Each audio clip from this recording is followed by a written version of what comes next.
Hey, everybody. Hey. I'm so glad you could make it. What is up, everybody? This is Tommie Earl Jenkins, and welcome back to Joy to the Word, the Death Stranding Edition, episode 10. I can't quite believe that we are finally here. This is the 10th and the final episode of the series. What a journey thus far. It has been such a joy to discover all this information with you guys as we continue delving into the world of Death Stranding by these character interviews. And as I've said before, and I've said before every episode, that this is really a chance for those of you who've played the game and also for those of you who haven't, really to hear some of the backstory and the in-depth information on how some of these characters have come together and how some of these relationships were forged, as well as the lore and the history behind the Death Stranding, and how some of these characters came to exist in this beautiful and somewhat tragic world. So please be aware that these interviews contain some spoilers. So if you haven't played the game, please use your best judgment. You have been warned. We are also only 2 days away from the highly anticipated director's cut, which is released on this Friday, September 24th. It's so exciting. And I know that everyone is hyped for it, including myself. So in this final episode, I will be covering all of the last interviews listed within the game. And the first two interviews will be Die Hardman's background 1, Die Hardman's background 2. And in the last category entitled Other, we have An Asexual World, Dooms and the Zodiac, Fragile's Umbrella and Suit, From the Report on the Void Out in Manhattan 1, From the Report on the Void Out in Manhattan 2, From the Report on the Void Out in Manhattan 3. And then we also have Clifford Unger Case Review Part 1, Clifford Unger Case Review Part 2, and finally, Clifford Unger Case Review Part 3. Now, with that said, let's go ahead and get started. How is everyone doing on this Wednesday? It's not a Monday, it's not a Friday, but we are smack dab in the middle of the week on Wednesday. It's hump day. What's up, everybody? How's everyone doing? Just in time. Hello, good morning. Hey, everybody. Excited about the final episode. This is it, y'all. This is it. What have y'all? Thank you very much, Bambi Sparkles. Finally managed to catch you live. Big spoiler time. Looking forward to it.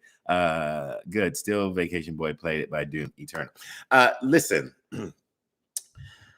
let me start by saying that this has been such a joy for me these past, I suppose, 10 weeks, pretty much, where we've covered, I've thought about doing this for a while. The other ideas that I'd had about trying to incorporate my second series of Joy to the Word.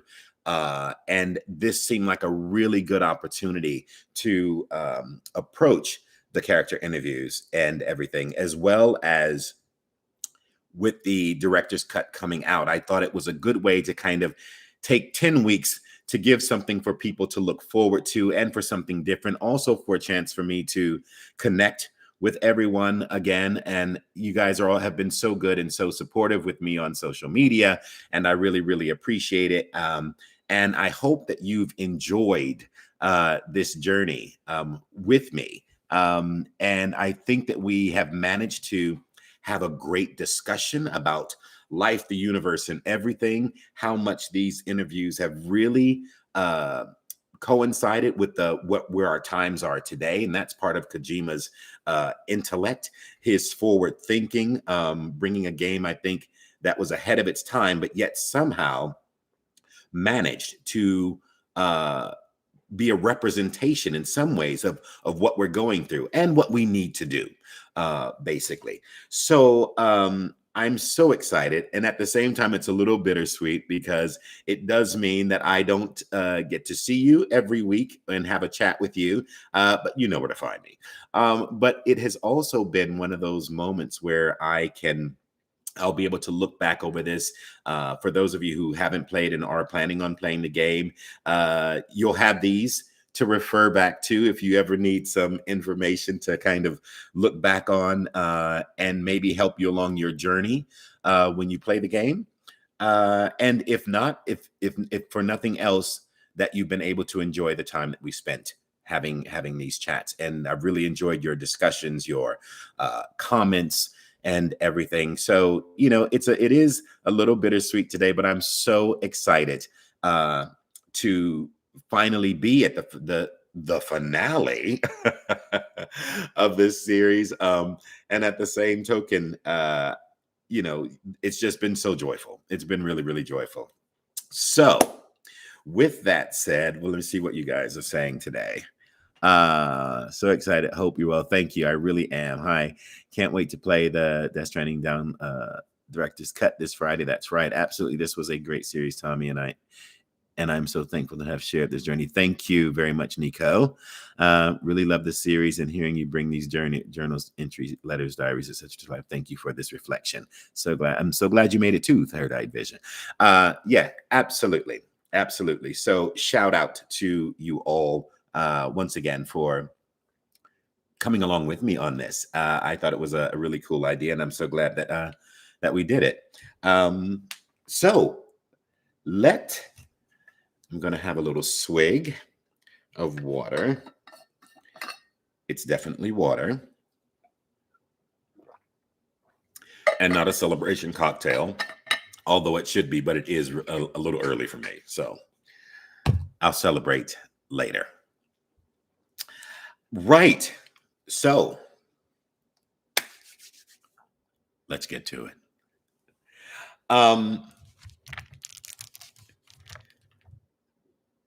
So this first interview, we're going to start with Hardman's background 1. The interviewee is unknown. The time and place in which it took place is also unknown, and the whereabouts is unknown. And it's a short one, but it does state U.S. Special Forces enlistment record. John Blake McClane. Name, John Blake McClane. Nationality, American. McClane scored above average in physical and mental aptitude tests. His talents were recognized by Captain Clifford Unger, who elected to give McClane special training. Under Captain Unger's command, McClane took part in several missions, during which he earned a reputation for survival against all odds, as evidenced by his nickname, Hardman. Short, sweet, and to the point. Basically nothing other than who he is, how he got his nickname, and it's just really, that's all there is to this. Nothing that we didn't know, per se. You know, and that he did take part in several missions during which he earned the reputation for survival against all odds. And then we later to discover his survival against all odds came from a different perspective, from a different reason, I think. Let's go ahead and hit Hardman's background 2. Interviewee is unknown. When and where, date, time, unknown, and where, obviously, where the interview took place, unknown. And it states, the following information concerning John Blake McClane's death was recovered following the activation of the chiral network. It is presented without comment or interpretation. All personal data and official documentation concerning the subject indicate that he is deceased.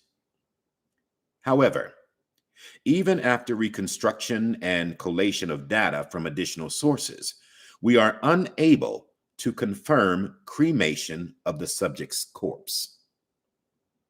Unfortunately, Recovery of incinerator records from the time in question has so far proved difficult on account of the incident's proximity to the death stranding.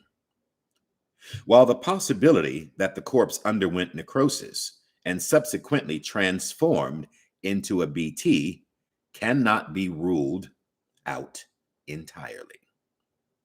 The probability is exceedingly low. In other words, there is no evidence that the subject has, in fact, died.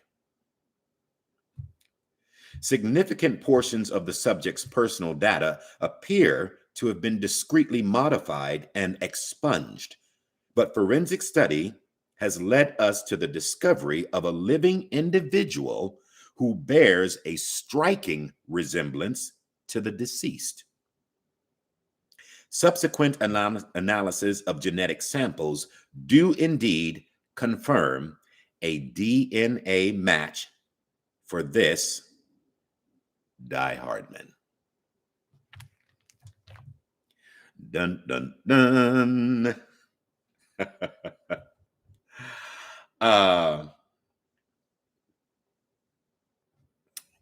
Is it Hardman? Is it not? Who can say? What do we got? In my corner of the world, 7 p.m. So over here is perfect time. Great, good for cocktails. Your hair looks wonderful today, by the way. Oh, thank you. Yes, John McClain. Glad Squid Eye, you made it. Welcome to the party because he wouldn't let me die. Absolutely. What does that mean? There's two Hardman. It's interesting because this character is, for all intents and purposes, has been kind of shrouded in this sort of mystery, and without going too far into it, you know the scene, the confession scene at the end where he kind of lets Sam know everything that has kind of happened to him, who he is, why he is the way things are, and all of that. This background information is interesting because it does lead you to believe or to think, what happened. The forensic study has led us to the discovery of a living individual who bears a striking resemblance to the deceased. Subsequent analysis of genetic samples do indeed confirm a DNA match for this Hardman. So, it's saying to us that, yes, that the DNA tells us that that's who this person is. Or is that a false positive? Do you know what I mean? It's one of those kind of situations. We don't know. We don't know. Unfortunately, it's also saying recovery of incinerator records from the time in question has so far proved difficult on account of the incident's proximity to the death stranding. So they were unable to confirm earlier the confirmation, the cremation of the subject's corpse. So it's interesting. It's that sort of weird juxtaposition where you think about what it could be, or who is this person? Is Hardman gone, or not? What B Mindful says, was it the take of the script to make you unpersonable by giving you intrusive lines towards Sam, only to hit you with feels after your big scene? So that's an interesting question. Be mindful for those of you who are seeing that. And he says, was it the take of the script to make you impersonable by giving you intrusive lines towards Sam? Here's the thing, and this has been an interesting one because everyone has their take on Hardman, and I can spend a little time talking about this because it's the last day, and but the fact things that you need to know Hardman is a military man. Doesn't mean he's unapproachable or isn't a nice guy, but he had a job to do. His job was the right hand of the president, and everything was at her will. He is also uh, heavy burdened with a task to reunite the cities of America, the United Cities of America, to get the country back on track. He has Sam, and Sam is the golden boy, the golden child, the deliverer who is going to help make this happen. He is not there to necessarily be friends at this moment in time. His thing is, I have a job to do. This is what I need to do. My job is at this moment not to necessarily be a friend, not to console you, not to make sure to baby you, to make sure. This is business. This is the president's will. It means life or death.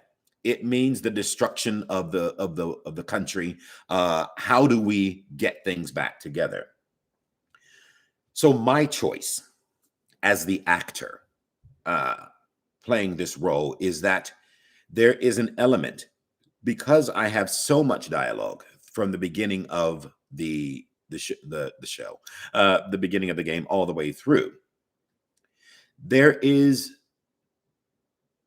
a disconnect that I feel had to be in place because there is a wall. Now that, excuse me, that might make him seem to other people cold, non-emotional. I don't think in certain aspects, military people, and some of you can correct me if I'm wrong. I think everybody's, is different, but there comes a point where the job is the important part of it.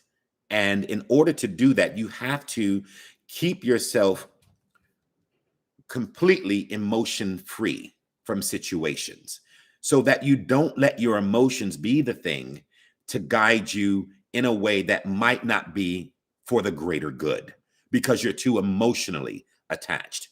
My job was not to be emotionally attached. But it doesn't mean that he is not a man with a heart, a man with a soul, a man with a history, a man with dreams and aspirations and drive. He's human. Although people will see him as, maybe in some cases, slightly, removed, robotic in all of that. But I think there was a reason. And my reason, as the choice that I made, was to play that without the emotion attached. If I was to play Hardman through the game with emotion, I think it's clear that there is the friendship with Sam. You can sense that there is something, a connection with them throughout it. Even though, it's not, hey, buddy, how it's Hardman here. Listen, I've got this going on and blah, blah, blah, blah. That's not who he is. That's not who he is. His thing is, you hear that codec come in and, for everyone who hate it, that hearing that sound and knowing, oh, shit, here he comes again. Shut up. But listen, if he didn't come in, where would we be heading? Do you know what I mean? If he didn't come with these orders or these suggestions or these comments, you wouldn't have anything to bounce off. So, you can hate him in some respects. You can learn to get used to him in other respects.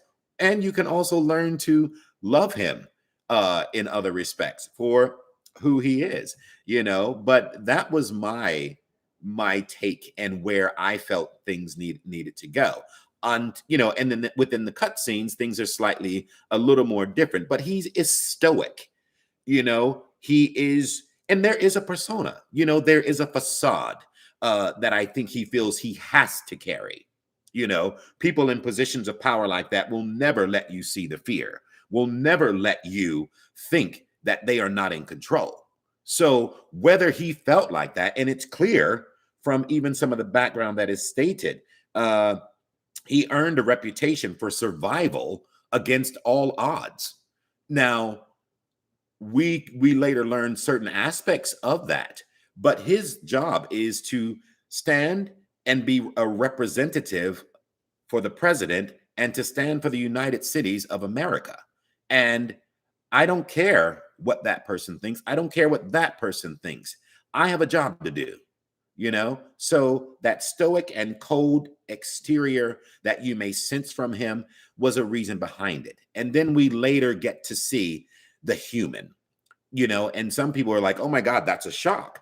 Well, if you had been harboring this information for so many years, and all of a sudden you had an opportunity, you know, that possibly that you didn't expect. I don't think when that confrontation comes in the hallway, for those of you who know what I'm talking about, when Sam and Hardman are walking towards each other and they pass and he turns and calls out his name, at that moment, I think he wants to speak to Sam, but I dare say there is no way on God's green earth that he ever had the intention of taking it to that degree. I think he was a man who was overcome by his emotion and his history, and to be staring into the eyes of this person with whom there's this major connection with Cliff. You know, it was a moment of purge. And even for me as the actor watching that, I kind of go, I remember doing that. I remember what I felt in that moment. And if you haven't heard the story about it, there is a moment that I literally watched this happen outside of my body, but staying in the moment with Norman. And that when our eyes locked, that moment, I thought, I have no idea where this is going, but I am going to put myself in his shoes and also in my own shoes and be in this moment for what it is. I don't know where it's going to go, but I know that I have a story to tell here. And that breakdown was real. It was real. And I will never forget that moment of dropping down and crying like a baby. Out of nowhere, I felt like something had taken over me. And, you know, some people will have their different opinions about it. Oh, it might have been too much, or it might have been this. Listen, at the end of the day, when a person is in the moment of a situation, you can't guide how you're going to react to something that means so much, you know? So if you lose a loved one and you cry and you lose your shit over the fact that, you know, you've just lost a parent or a sibling or a loved one of some sort, you might think you know how you're going to react, but you don't know. You don't know until you're in that moment. And in that moment, Hardman let his guards down. And I think even he was taken back by it. But when the floodgates opened, there was no turning back. There was no turning back until he got everything out that he needed to say. This man needed to purge. He had been carrying this for years. And all of a sudden, this is the moment to be standing in front of to Sam and to say that. So there is a little bit of background on that for those of you who kind of might want to know how that came about, and also the history. So there's a lot involved. But you know, if you ever have any questions about it, reach out, ask me. If I can let you know, I'll let you know. But that was kind of the journey, and I really spent too much time on that. But I'm also very passionate about that character and its story and where he comes from and how that affected Sam. So I'm going to move on now. Rumor has it that you did that scene in one take. To answer third eye vision, that was the quick question. Yes, it was in one take. It literally was in one take. And I did a second take purely for what we call safety. But that was done in one take. And the second one also happened in one take. So, yes.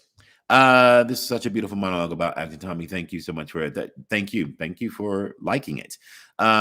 Gave me a cold chill. Bravo, bravo. Such a great, excellent work done and such a good character. You sir, are definitely a professional in your. Thank you very much. I really appreciate all the love and you know, and it was one of those scenes that I think even I go, it was a moment that I've never had as an actor to have to go that far. I've done emotional scenes and things in the past, but I appreciate everyone else's appreciation for it, if that makes sense. And I'm glad that I could be a part of an iconic legacy in terms of working with Hideo Kojima, and then to be part of a legacy in terms of one of these iconic characters, which I think people will come to remember for years to come. And for that, I'm grateful, and I thank everyone who has enjoyed it. Did you receive any compliments from the other cast members for that scene? Yes, I did. Yes, I did. You know, at the end of the first take, you know, Norman was wonderful. Norman, I salute you, my friend. And it was wonderful to work with him because he was there and present 100%. He stayed focused, and all I needed to do was be in his presence. And by being in his presence and seeing the emotion that he conveyed back to me purely by doing nothing but being present, and I could see it in his eyes, only made my emotions go further.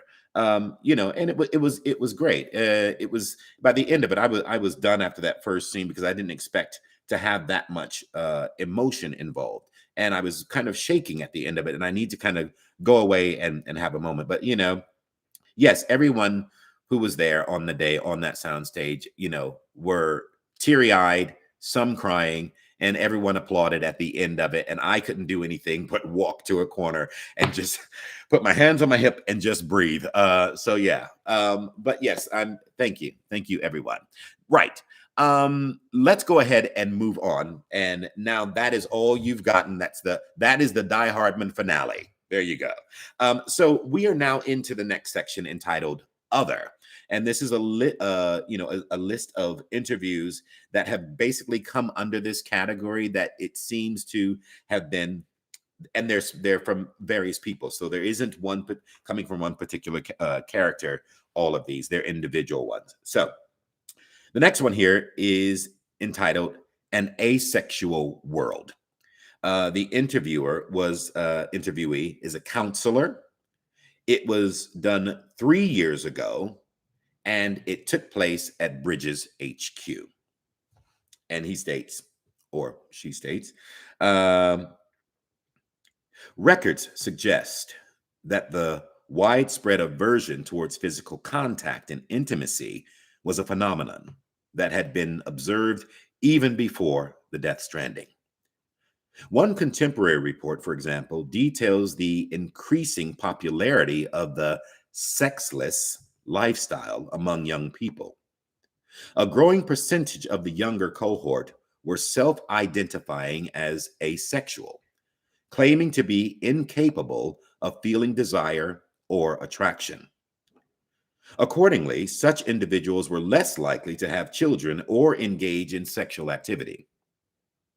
It should be noted, however, that many other unique sexual identities were being recognized during this period, such as demisexuals, who are incapable of sexual attraction without an emotional connection, and panromantics, who profess an attraction unrestricted by sex or gender, albeit one not necessarily sexual in nature. One theory posits that the stranding accelerated the proliferation of these sexualities. In a terrifying new world in which BTs roam and annihilation is an everyday occurrence, people have grown reticent to form emotional connections with others. Although there has been no measurable decrease in human fertility. The birth rate has nevertheless dropped dramatically. Incidents of sexual harassment and assault have also seen a sharp decrease, which seems to suggest that sex could not be further from our minds, for better or for worse. I must preempt myself by admitting that I do not have any empirical data with which to support the following claim. That said, it is my contention that, based on the aforementioned observations and others, the vast majority of the population could be categorized as asexual. Okay. So,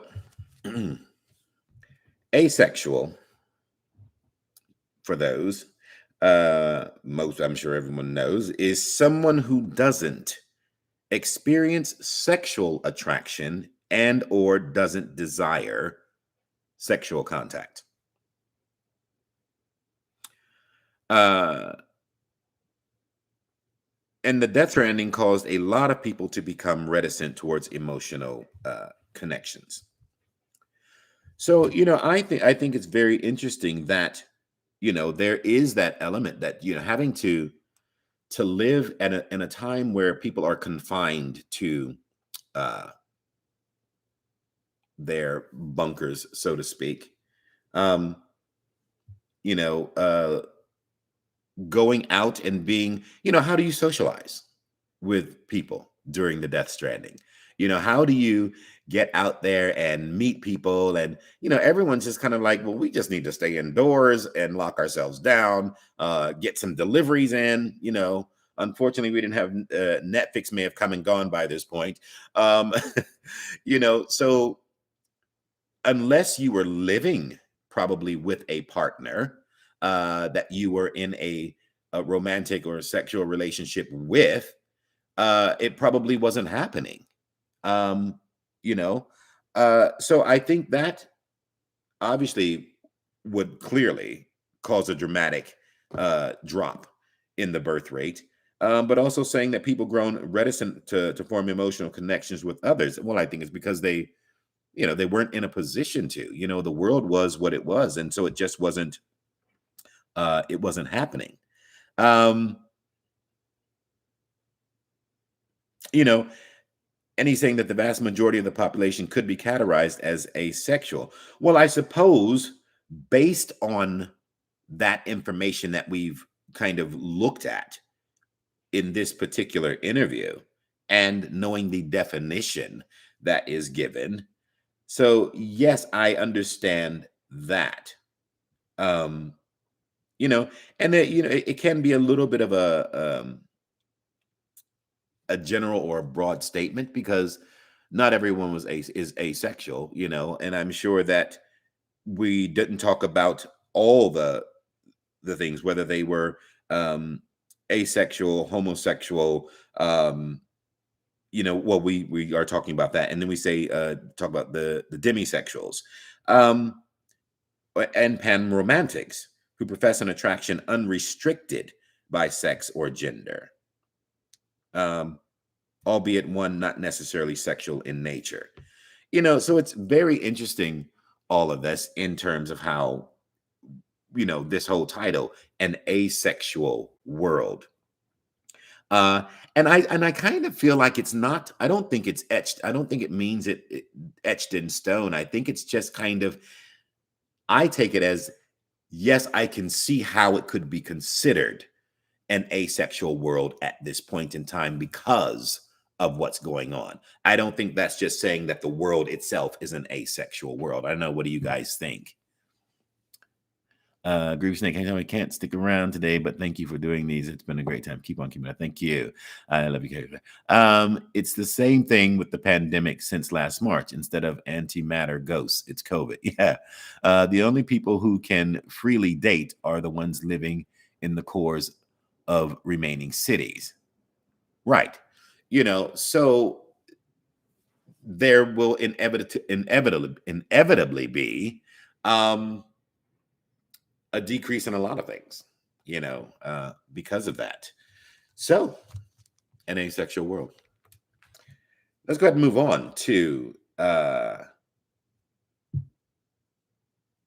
Dooms and the Zodiac.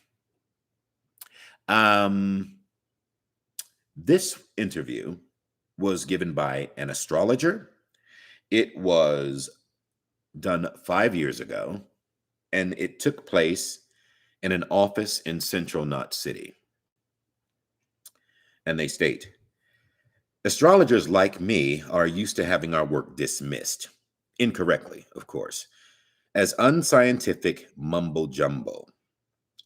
But since the Death Stranding, more and more people have started to take an interest in what's known as astropsychology, a discipline that combines astrology with various forms of psychology. The fact that each person has a beach to which they are spiritually connected has doubtless contributed to this trend. These days, there are even psychotherapists who use astrological techniques in their counseling sessions. Perhaps the most interesting recent development of all, however, is the discovery that the alignment of celestial bodies at the moment of one's birth can influence one's relationship with the condition known as dooms. Of course, chiralium in the Earth's atmosphere means that is difficult, dare I say impossible, to actually observe the constellations at any point. To come to the conclusion that they therefore have no effect upon human lives, however, would be a foolish error indeed. So, dooms and the zodiac. So, astropsychology, also known as psychological astrology, is the result of the cross-fertilization of the fields of astrology with depth psychology, humanistic psychology, and transpersonal psychology. So let me just say that again. Astropsychology, also known as psychological astrology, is the result of the cross-fertilization of the fields of astrology with depth psychology, humanistic psychology, and transpersonal psychology.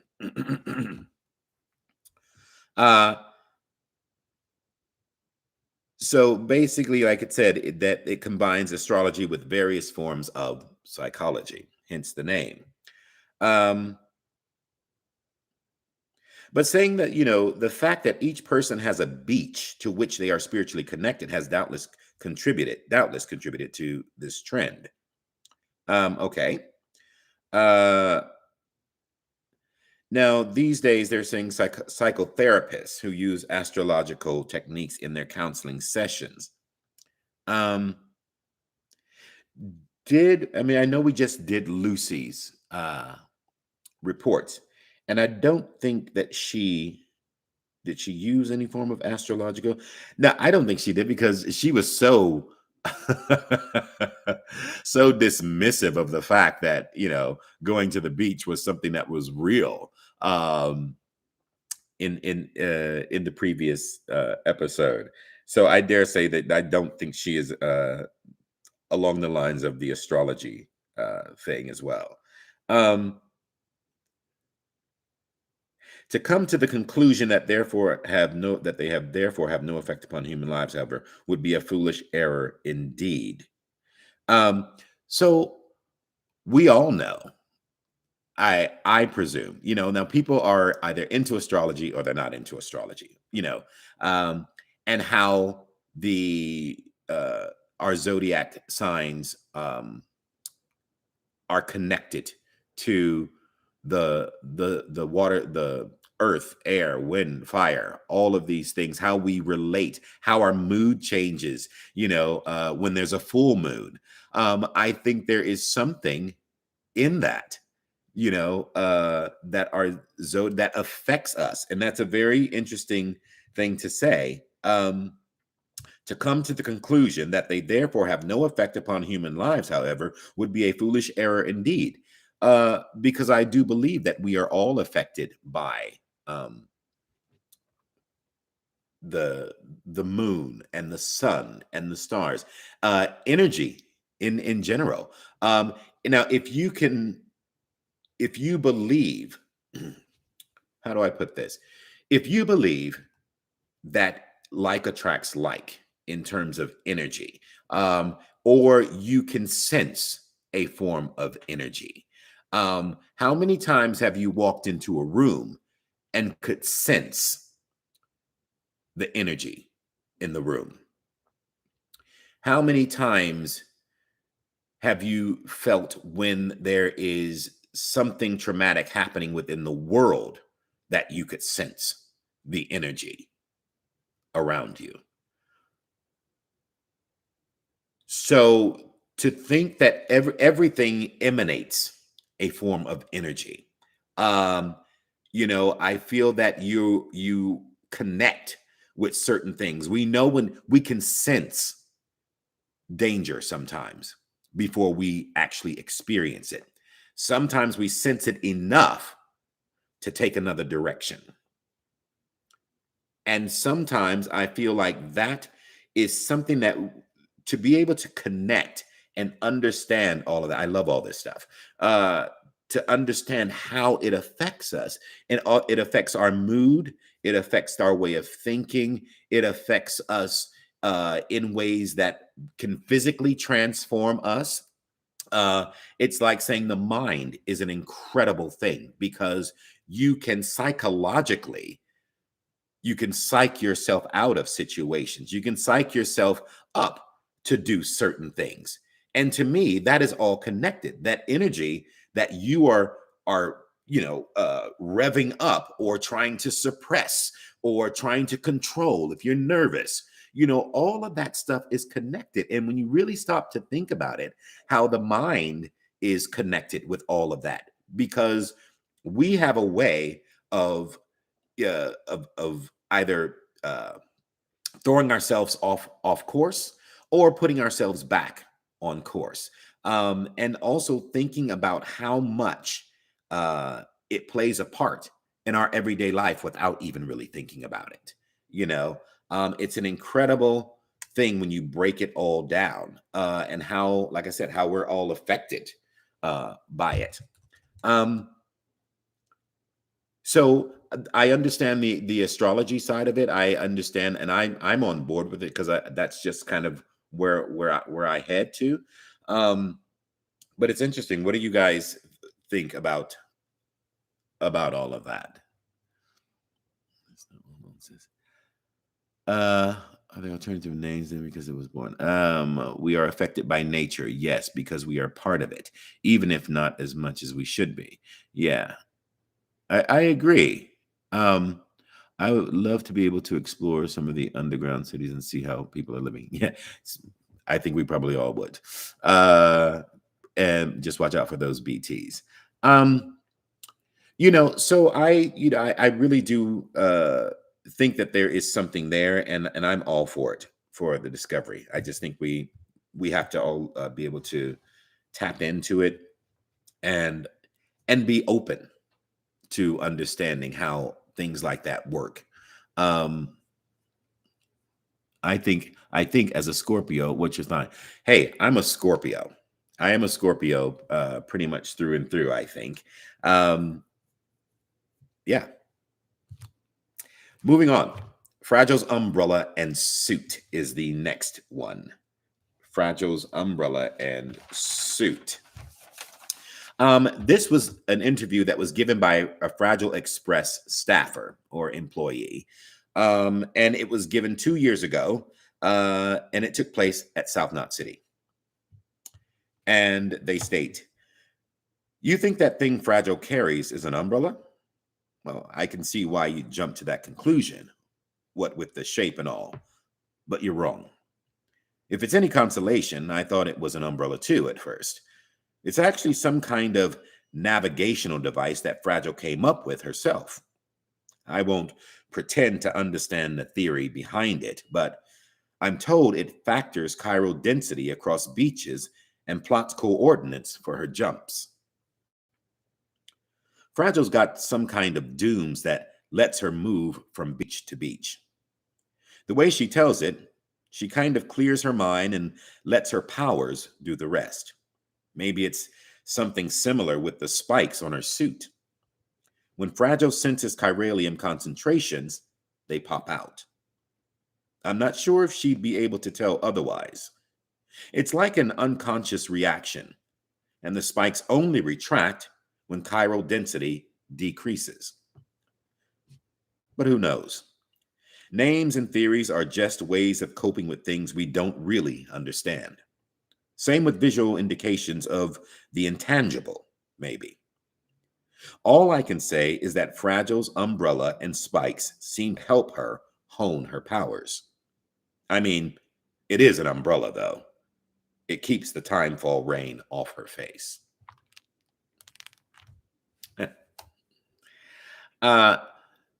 So I don't know that the actual device that she has that looks like an umbrella actually has a name. Does anyone know that? If there isn't a given name for it?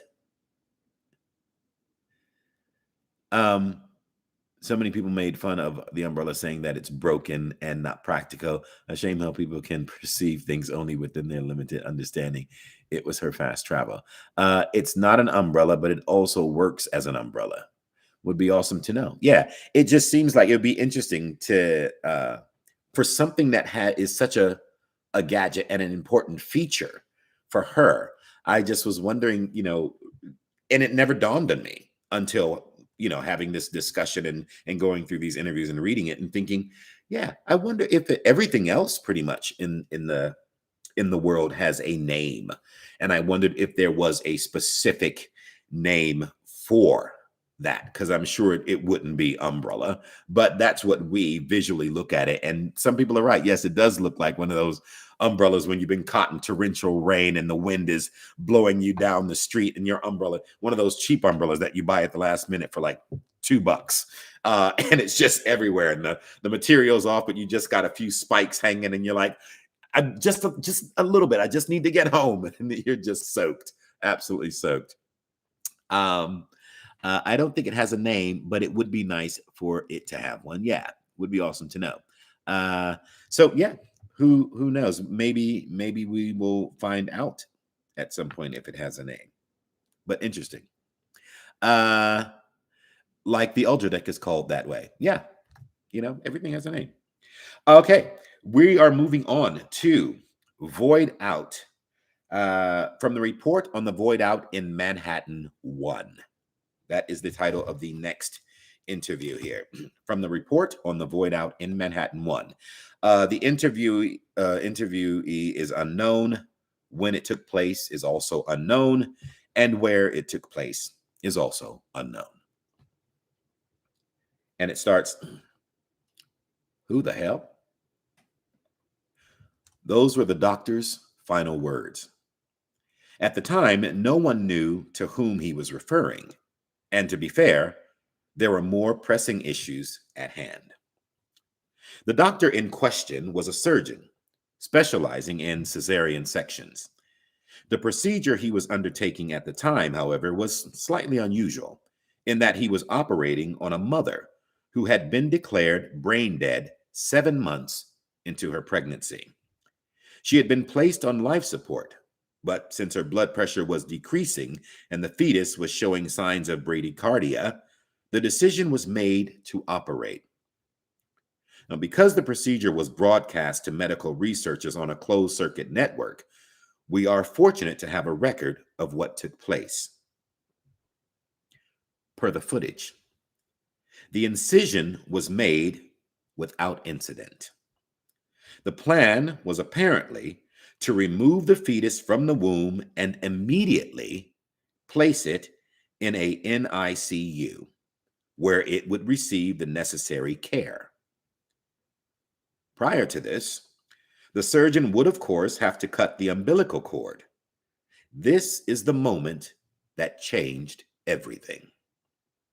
The moment the surgeon's hands and touched the cord, in that instant, he uttered his infamous last words. Who the hell?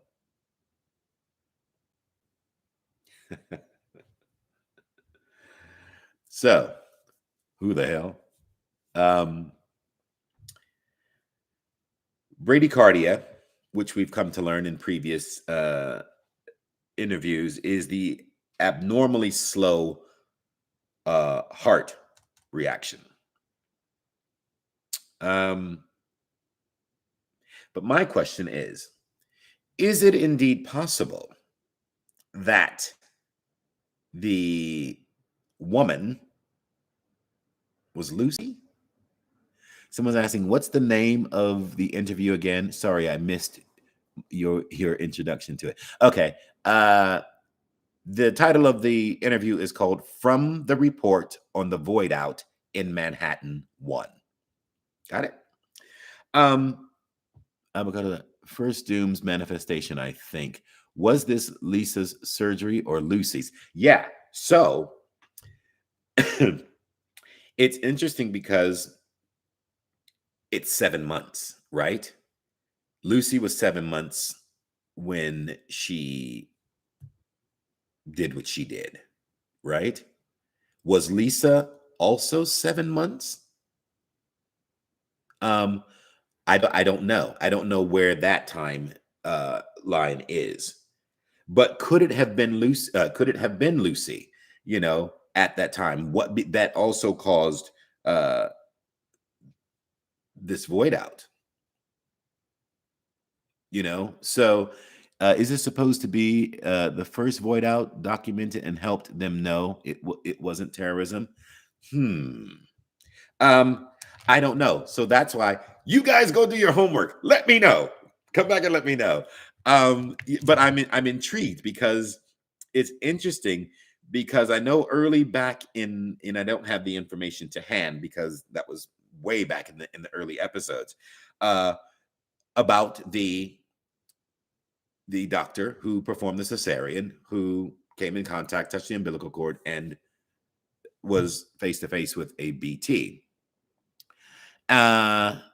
So spoilers, wasn't Sam a BB and thus born after the first BT encounters? Lisa is prior to the Manhattan incident. Okay. So does that mean be mindful says Lisa is prior to the Manhattan? Does that mean that it's Lucy? It couldn't have been Lucy because Lucy committed suicide while Sam was away on a delivery mission. The baby had already been born.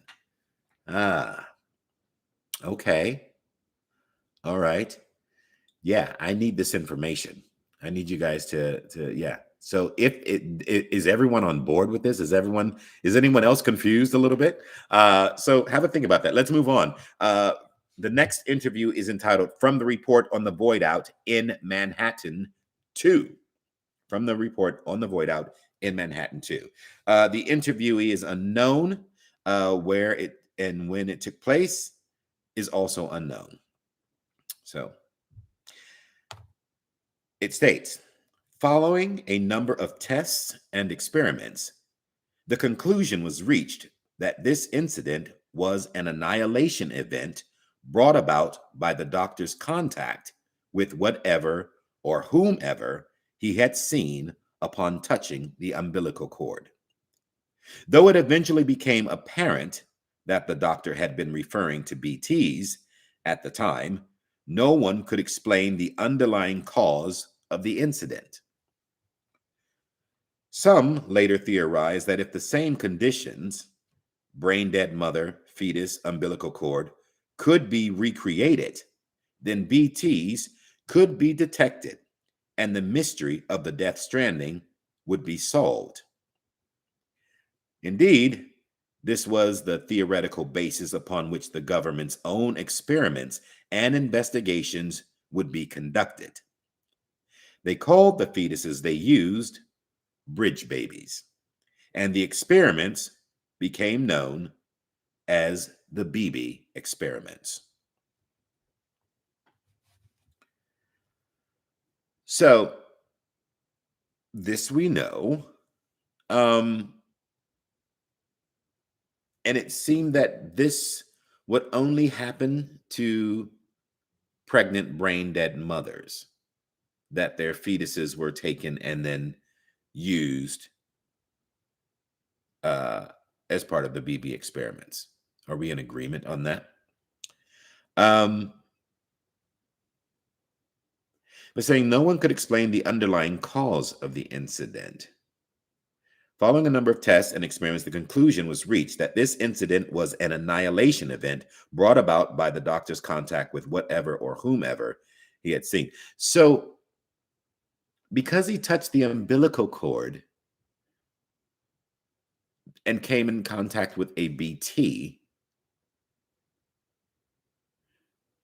wouldn't the baby have to be?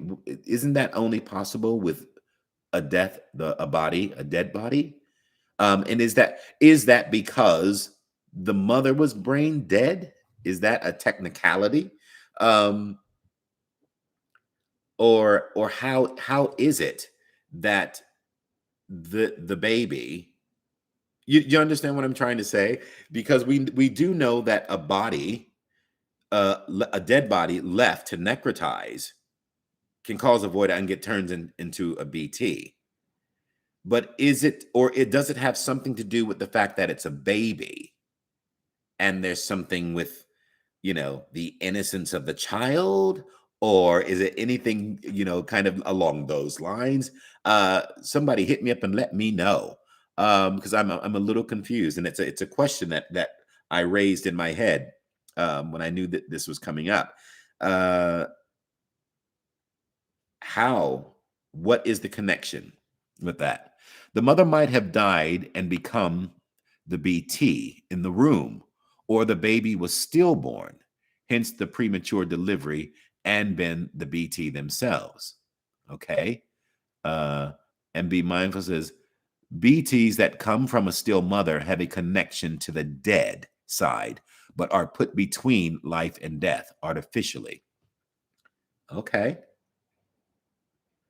That's a lot for me to process, so I'm gonna do that. Thank you for that. That's very interesting and something definitely for me to go away and think about and process all of that.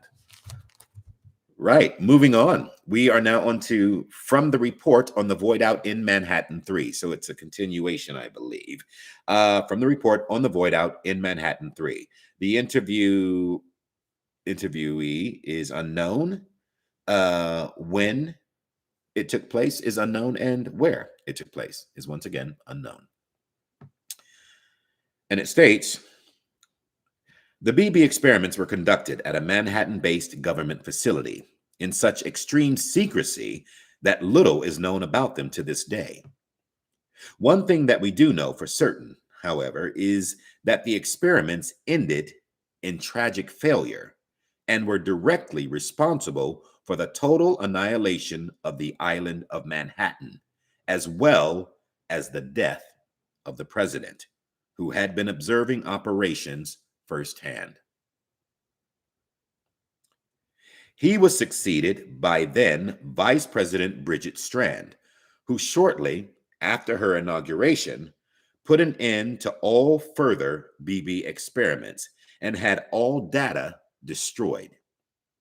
With her strong and steadfast leadership in the wake of the void out, she made great strides in quelling the chaos and unrest that had spread throughout the nation.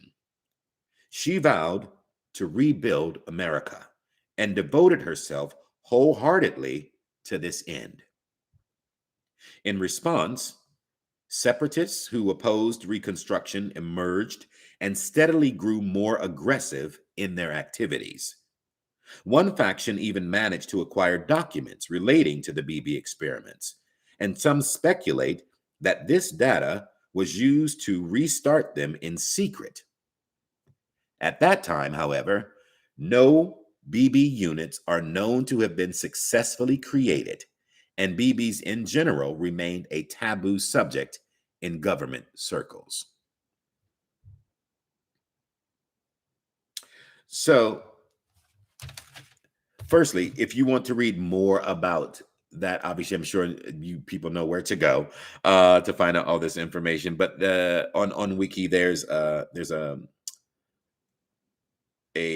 title entitled "Bridge Baby," and there's a whole thing on that. So go have a look at that.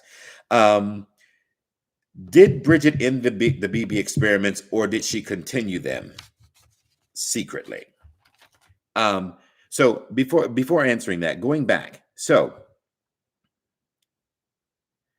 we do know that these experiments that were conducted in Manhattan at this government facility, the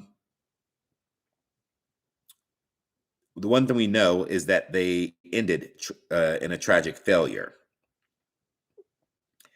and that they were responsible for the annihilation of the island of Manhattan, as well as the death of the president. Who was the previous president? Anyone? Um, did we? I don't ever remember that. I not remember that. Was there a previous president? That Bridget before Bridget. There must have been. Obviously, they're talking about it. But I don't think they ever came up in the game, did they? Okay. He was succeeded by then Vice President Bridget Strand. So she obviously took over. And then shortly after says that she put an end to the BB experiments and had all the data destroyed. President George Sears. Okay. I don't think it's ever mentioned who he was unless I am mistaken. Sorry. Oh, Bambi, was that a joke? Bambi Sparkle says President George Sears. Listen, I'm serious. I'm looking for a name, people. I need a name. Nico says, I don't think it's ever mentioned who he was, unless I'm mistaken. Yeah, I don't remember it, but it's interesting this because I'm keen to know what happened under his presidency. So did she destroy all the data? Did she put an end to it because she thought it was inhumane, or it was, something that was, a terrible thing to be doing with these babies? I don't know if she did. George is the Metal Gear. Oh, Solid Chuck. That's a thank you for clarifying. George Sears. So I don't know. I don't know if that is true. I kind of feel like she didn't, and then she continued it on without letting anybody know that what she was doing, because I think she felt it was something. Her connection to the beach, maybe to Amelie. I don't know. I don't know. Let me know if you guys discover anything. Moving on. Clifford Unger Case Review Part 1.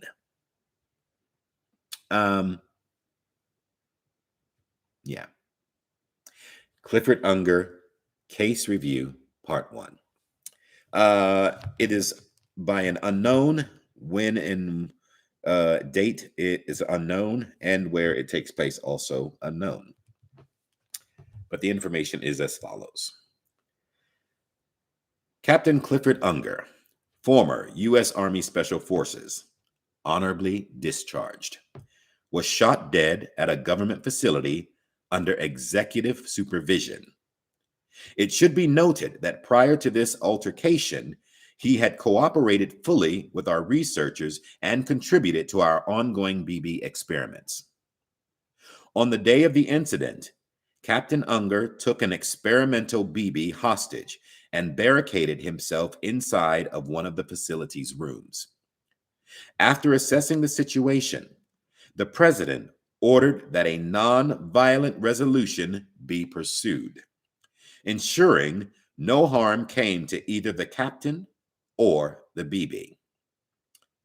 However, this order was directly contravened by presidential advisor John Blake McLean, who shot and killed Clifford Unger.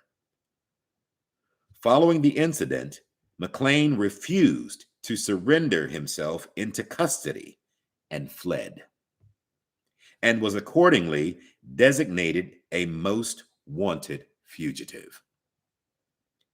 Efforts to locate and detain McLean were unsuccessful. However, the search was later called off when an unrelated investigation into a suicide found that the deceased possessed the same social security number as McLean. The body was cremated before physical identification could be performed. Dun, dun, dun. Okay. So, yeah. So it tells me, I think that these experiments were still going on. I think they were still going on. But it should be so. Captain Clifford Unger, we love Cliff. Honorably discharged, was shot dead at a government facility under executive supervision. And by that supervision, I think that was, we know who it was. So he took this experimental BB, his BB, he barricaded himself in the room. But then, if we remember, everyone talks about spoiler alert, spoiler alert. So let's just be clear for those of you, plug your ears up if you don't want to hear this. That Bridget was shouting, "Shoot him!" You remember this? Shoot him, John. Shoot him. And she, it's like Hardman did it. John Blake McLean did it. I know that I was in a position with don't make me do this. Don't make me do this. And I think that she pulled the trigger upon my finger. I didn't do it. I loved him. That's my thought on that. And I'm sticking to it. No one's going to tell me that I did it. Although, to be fair, it's one of the first things that he says to Sam in that hallway leading up to the confession. But is he taking the fall for Bridget? Because he loved her as much as he loved him.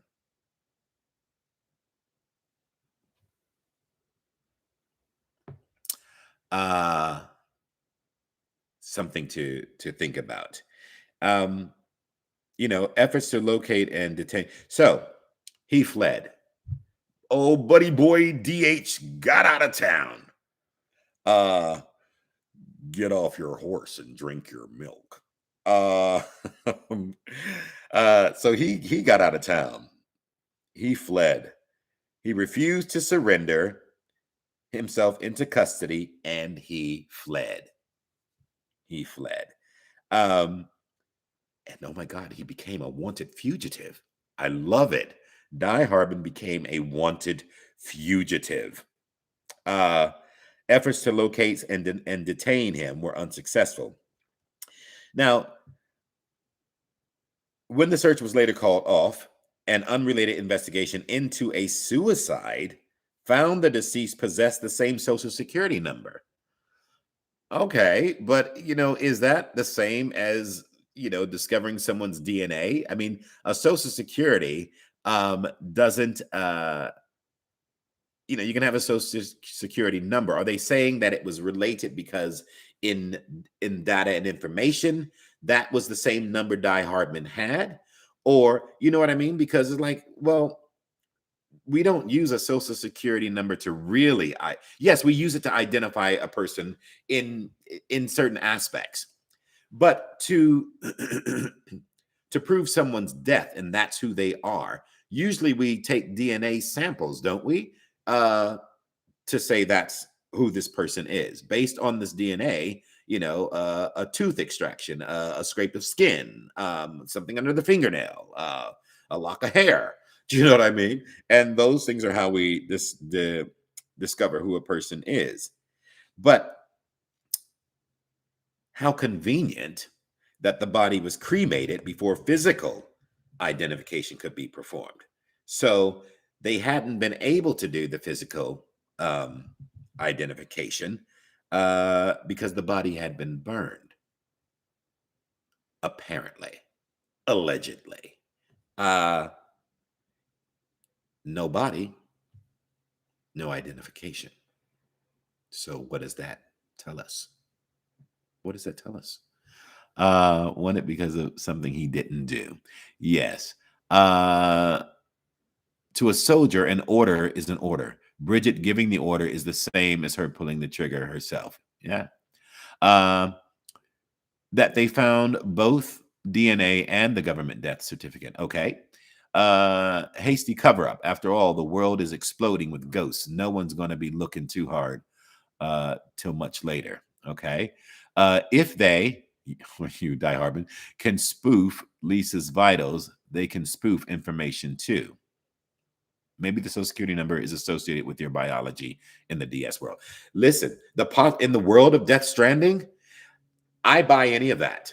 You know, anything is possible. Anything is absolutely possible in this world. So yeah, but I love the fact that he is a fugitive on the run, and somewhere somehow the body was cremated, but we can't get any DNA, so we don't know what's going on. Interesting. Moving on to Clifford Unger case review part 2. The interview is given by an unknown. When it was given is unknown, and where it took place also unknown. And it states, John Blake McClane was placed under Captain Unger's command upon being accepted into U.S. Army Special Forces. McClane performed exceptionally in training and subsequent deployments, earning commendations and a reputation as a born survivor who could be thrust into the worst situations imaginable and emerge unscathed. Around the time Captain Unger was discharged, McClane was chosen to serve as special advisor to President Bridget Strand. Though his primary duty was to ensure her personal safety, he became intimately involved with the Bridges 1 initiative, as established by President Strand. Several days prior to the hostage incident, it is suspected that McClane collaborated with Captain Unger to abduct a BB. It has since been confirmed that McClane actively compromised security protocols in a manner which directly aided Captain Unger in his attempt. Therefore, it seems likely that McClane resolved to kill Captain Unger upon concluding that their plot had failed.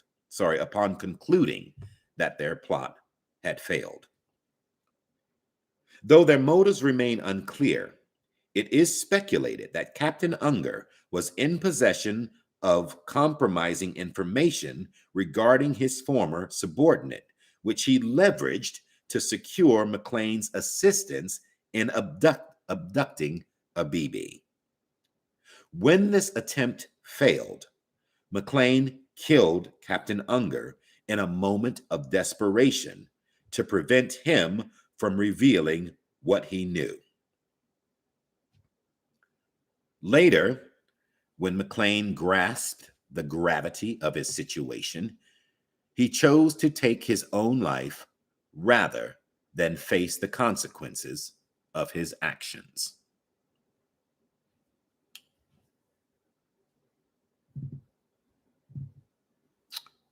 Okay. So, big boy John Blake McClane, placed under Captain Unger's command once he was accepted into the Army Special Forces. Clearly, the dude was good. He performed exceptionally well in training and other deployments, and becoming known as a born survivor because he kept coming back unscathed. Now, we also later learned he came back unscathed because his ass got saved by Cliff every time. He brought his sorry ass back every time, apparently. Um, but is that also true? I mean, I know he says that to Sam in this confession. Are we to believe that everything, here's the flip side of that confession as well. Did Hardman, is everything he's saying true? And he was that bad, much of a badass motherfucker that he could say all of this stuff and take it to that degree and it still be a lie? Could that have happened? I want to believe my dude is, is telling the truth about it all. But I know people will have their thoughts about it, which is even more great. He was chosen to serve as special advisor to President Strand. Though his primary duty was to ensure her personal safety, he became intimately involved with the Bridges One initiative. Now, did he also become intimately involved with the Bridges One initiative as well as intimately involved with Bridget Strand?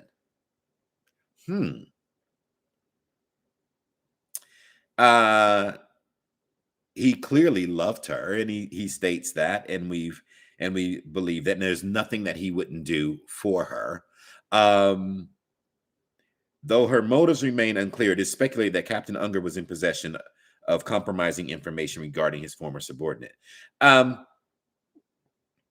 well, I think the information he had was that the experiments were still going on. Would that be do we think that is it? That and then John Blake McLean, back in the day, the young Hardman, does assist him and helps him to, he reprograms everything, switches her vitals, gives him a time limit to say, this is how much time you've got to do this.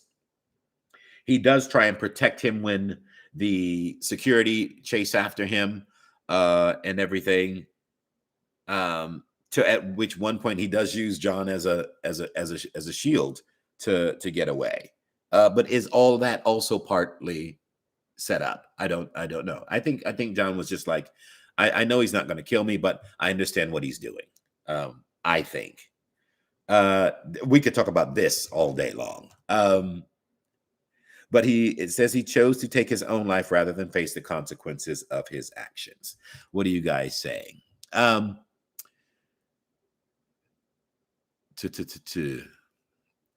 Lies upon lies. Lies and more lies. A perfect soldier and a good man. And then he donned a mask. Negatron says, I think it is possible this is all cover, and Bridget simply handed over the mask to Hardman immediately after the shooting. I do believe he said the absolute truth. Warrior, they blamed him for Unger's death in the official narrative. That's beyond tragic. Be mindful. You a player. He took risk after risk to protect Cliff. I believe the honorable motive. I never understood why John loved Bridget. Maybe that was purely out of service to the country. I don't know if there was that love intimate. He does say, I loved him as much as I loved her. And I think there had to be some form of love for country in order to do the work that he was doing. And maybe there was a love. I think he loved Cliff. I don't think there was, a lot of people, I know people want to believe there was this slightly romantic love. I don't know that there was. I like that people can draw their own conclusions. I think he loved him. I think it was platonic. I think he looked up to him. And maybe like the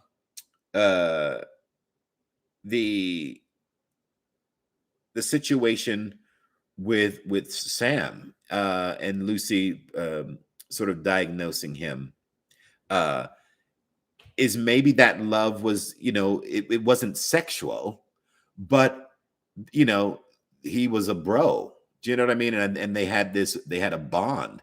I think he could say that he loved him, and who knows? I don't want to put that on him and say that that's what that was, because I think that the it's broad. I think there was a platonic attraction. I think it was purely that. Um, but that's not to say that, listen, I people can fall in love with someone and never have the intention of being sexual. But that love could also become so strong that in certain instances, maybe that's a possibility that something could happen, even if it was a one-off.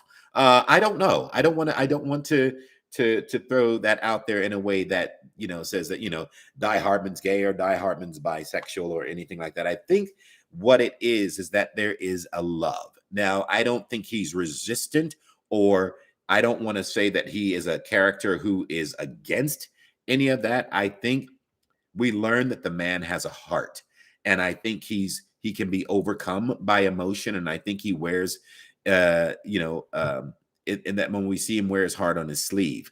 But I love the discussion. I love the conspiracy thoughts about what was that love, because it was so emotional. But I think it is. I think he loved him. The man saved him. He saved him time and time and time again. I mean, he owes Cliff an immense amount of gratitude and thanks for bringing his sorry ass back. Um, what are we saying? I never understood why John loved Bridget. We got that. Well, Mads is also a good-looking man. Wouldn't be surprised if there was a non-platonic attraction. Yeah. He was a brother, a father, a figure to him, platonic, as you say, unless I'm missing something. Yes, it could be a fatuation, a sense of deep respect and love. And for what it's worth, in Italian, it says loved in a friendly way for Cliff and in a romantic love for Bridget. Then again, it might be an interpretation that the Italian translators made. Finally, we've got agreed. The love Die Hardman is comparing is not romantic, but like I die for you because of who you are to me. Doesn't need to be right. Yeah, absolutely, absolutely. I'm on board with that. Great.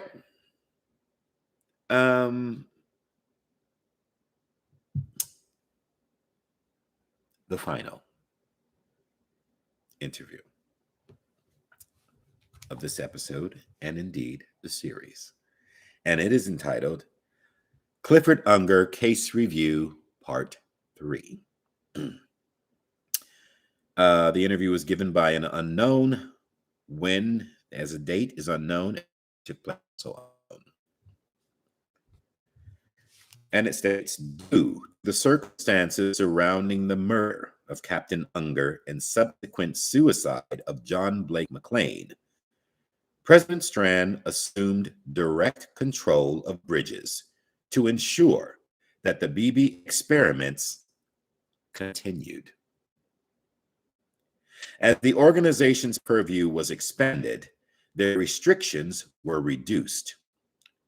They become President Strand's primary security apparatus, an elite to her mission of American Reconstructionism.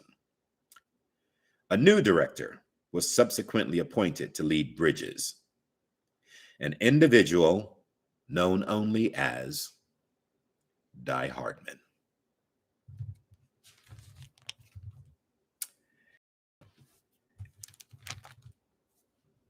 So, the questions that I posed earlier with regards, did she keep the BB experiments going, or did she end them? Well, according to this, once she assumed direct control of Bridges, she ensured that the BB experiments continued. And once it was all expanded a bit more, whatever restrictions were there had been reduced. So it's almost like they had carte blanche to continue doing what they did, I think. Um, under her direct command, wholly devoted. So then she had this entire mission to devote her time to American Reconstructionism, to which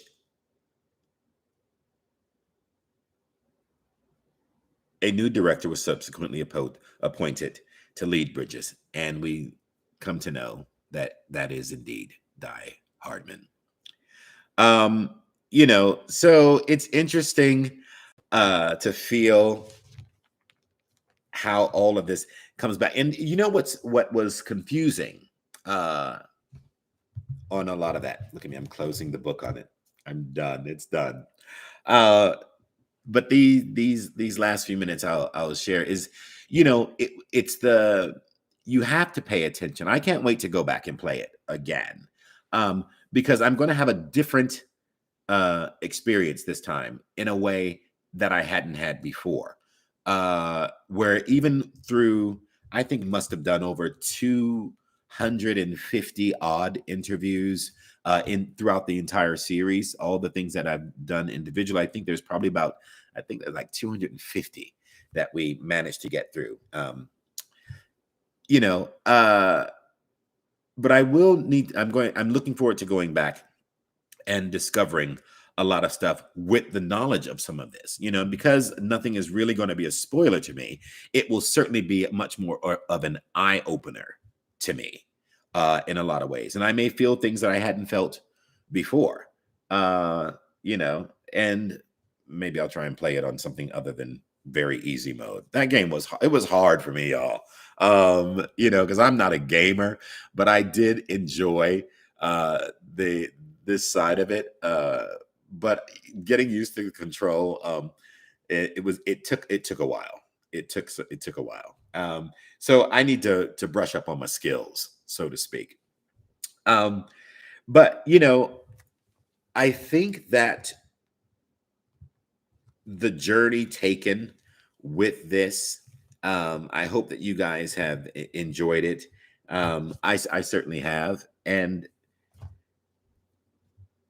I want to take the time to wish everyone the very best, and to stay as positive as you can. Try not to let the world get on top of you. These are trying times for everybody, and I know that unity is a big thing, and people underestimate that. People underestimate the fact that if you can bond and stick together for the greater good, so much can change. So much can change. But I hope everyone loves the director's cut coming out on Friday. And I hope to hear all the wonderful things that you've experienced with all the new missions, all the new gizmos and gadgets that are coming along with it. I hope that everyone has a great time with that. I'm sure it's going to be very exciting for everybody. What have we got questions wise? Thank you for reading, sir. Thank you guys for joining me. Not a gamer, but a player. Wish you the best too. Thank you. The richness of the background of the game will still amazes me. Yes, it does. For your words and encouragement, mean the world. You're welcome, Nico. I'm just reading your wonderful, wonderful comments here as well. That was awesome. Hey, thanks so much for this series. This is bittersweet indeed. Thank you for everything, Tommie. Tomorrow is in your hands, everyone. That's the truth. Thank you for the series, Tommie. It was lovely spending the time. Thank you, everyone. I can't wait to come back and read all of these. So that was it. That was it. And I think that we've covered everything. I think the questions that were posed, I think you guys had amazing comments. And I suppose that is it. That's it. I want to thank you all so very, very, very much for taking the time to join me during this series. I came up with Joy to the Word during the pandemic in the early days, doing poetry and monologues and reading. And it was just something to also to give at the same time, it was also a way for me to get in touch with stuff that I love. And when I thought about doing series 2 of Joy to the Word, I really wanted to do something different. I had the idea that I was going to take new writers and unknown writers who had stuff that they'd done and really try and use it on the platform to do things like that. And that's still a possibility. And then this came about. And I'm so glad it did, because it really was part of the prologue, I think, to leading up to the director's cut. So listen, I could sit here for the rest of this and reminisce and talk to you all for the rest of the morning, afternoon, evening, excuse me. But I suppose the time has come. Well, my friends, the time has come to raise the roof and have some fun. Thank you, Lionel Richie. Listen, go. Enjoy your day. I'm sending lots of love to you all. It is a joy and a privilege and a pleasure to be a part of this amazing project, to be a part of your connection to it. And I hope and wish you all the very, very, very best. I am sending so much love. And with that said, I'm going to go. And it's 10:30 here in LA. I'm going to go and have a nice breakfast, maybe a little mimosa, and pat myself on the back, and to pat you on the back too. So listen, with love in my heart, sending it out to you all. And remember, keep on keeping on.